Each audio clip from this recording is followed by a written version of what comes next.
এই জন্য বুদ্ধিমানের কাজ হলো জুমার দিন যখন আসবে বন্ধু, সব কাজ কমপ্লিট করে তুমি মসজিদে চলে যাও, যেন তোমার পিছু টান না থাকে।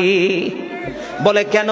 আমাদের দোষের কিন্তু বন্ধু শেষ নাই। জুমার দিনে মুসল্লিরা যায় সবার পরে এবং বের হয়, ইমাম সাহেব যখন ডানে বামে সালাম ফেরায়, মনে হয় যেন বন্ধু বিশ্বযুদ্ধ শুরু হয়ে গেছে, কার আগে কে রে বার হয়ে যাবে।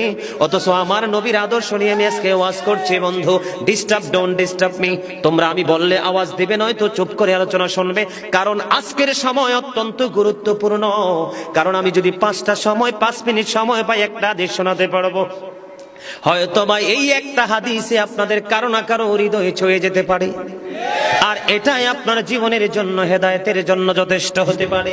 বন্ধু, মুসল্লিরা যায় রে সবার পরে, বের হয়ে আসে সবার আগে। এটা মুসলমানের কখনো চরিত্র হতে পারে না, তাকওয়া সম্পূর্ণ ব্যক্তির আদর্শ কখনো হতে পারে না। হাদিস শরীফ খুলে দেখি বন্ধু, আমার নবী বলেছেন, রে আমার উম্মত, জুমার দিন সাইয়্যিদুল আইয়াম, সব দিনের চাইতে শ্রেষ্ঠ। ঈদুল ফিতর, ঈদুল আজহার দিনের চাইতেও দামি। এই জুমার দিনের ফজিলত বরকত নিয়ে আলোচনা করলে বন্ধু রাত একটাই কভার করা যাবে না, এত বরকত এই জুমার দিনের। আমার নবী বলেছে, উম্মতের দল, জুমার দিনে কেউ যদি সবার আগে মসজিদে যায় আর সবার পরে যদি কেউ মসজিদ থেকে বের হয়, আপনি যাবেন, সবার আগে যাওয়ার আগে সুন্দর করে গোসল করবেন, উত্তম জামা, নতুন জামা পরবেন, আতর গোলাপ লাগাবেন। আপনি রাস্তা দিয়ে হেঁটে গেলে মানুষ যেন বলতে পারে যে মসজিদের মুসল্লি হেঁটে যায়। আর চারপাশ বন্ধু সুঘ্রাণে মুখরিত হয়ে যাবে। এমন ভাবে সবার আগে বন্ধু মসজিদে যাবেন, যাইয়া মসজিদে ঢুকার সময় ডান পাওটা দিয়ে মসজিদে ঢুকবেন, ঢুকে গিয়ে নামাজের শুরুতে বসে যাবেন।